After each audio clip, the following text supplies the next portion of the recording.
આજે છોટાઉદેપુર જિલ્લા કોંગ્રેસ પાર્ટી તરફથી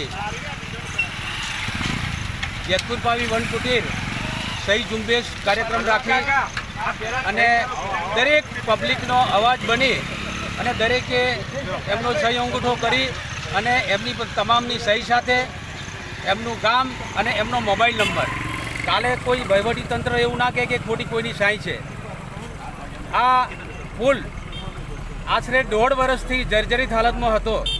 વહીવટીતંત્રને ખબર છે કે પુલ પડી જવાની દહેશત છે. સાથે એ લોકોએ 1 વર્ષ આ 1.5 વર્ષ સુધી કોઈ પુલ માટે કોઈ કાર્યવાહી કરી ના કરી કોઈ ખબર પડતી નથી. આજે પુલ પડી ગયો તો થોડી ઘણી દોડધામ કરે છે બધા તમામ. અમારી એક જ લાગણી છે, બાજુની અંદર 2.5 કરોડ એવું કહેવામાં આવે છે, પરંતુ 2 કરોડ ને 28 લાખ રૂપિયા ચૂકવાઈ ગયા છે.